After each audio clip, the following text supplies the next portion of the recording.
بسم الله الذي لا يضر مع اسمه شيء في الأرض ولا في السماء وهو السميع العليم.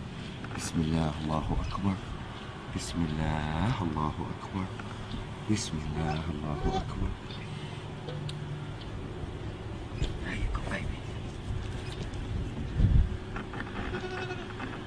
Как видите, животное полностью успокоилось. Как видите, животное полностью успокоилось. Оно готово к жертвоприношению. Оно не будет сопротивляться. Пребывает в полной расслабленности. Животное не издает каких-либо панических звуков. Смотрите, я отпускаю его, и он встает.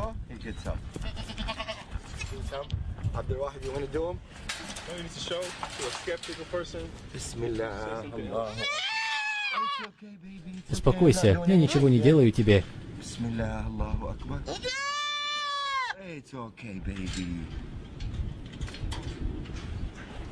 Посмотрите, у этого животного та же реакция. И все животные также реагируют на имя Всевышнего Аллаха. И чем религиознее человек, тем быстрее достигается такой эффект. بسم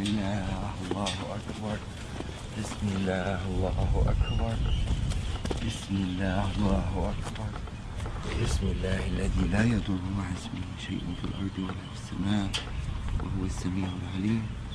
بسم الله الله أكبر. بسم الله الله أكبر.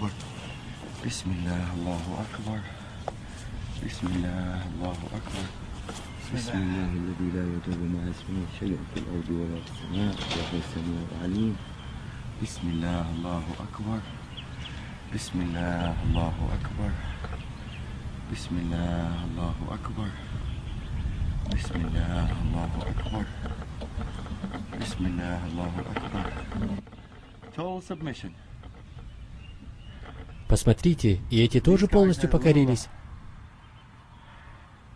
Они прибыли к нам из другой фермы и более дикие, чем остальные. Они не привыкли к тому, что люди гладили их. Тем более удивительно, как легко они покорились и так смиренно лежат сейчас, пребывая в гармонии. Такое ощущение, что они в коме. Точно вам говорю.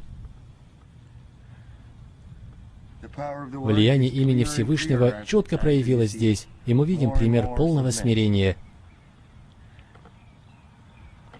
Наверное, сейчас многие хотят знать, что же я говорил на арабском языке, подчинив животных и склонив их к такому полному смирению. Первое слово, которое мы говорили, и о котором упоминается в связи с жертвоприношением в священных писаниях, с именем Аллаха, милостивого, милосердного, Аллах велик. На арабском языке это звучит как «Бисмиллах, Аллаху Акбар». Я также использовал и другую молитву. Я люблю ее, любят ее и животные. Она звучит так.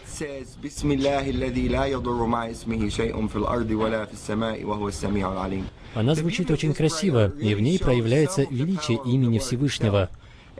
Смысл молитвы следующий. С именем Аллаха, с именем которого ничего не причинит вред ни на земле, ни на небе, ведь Он слышащий, знающий.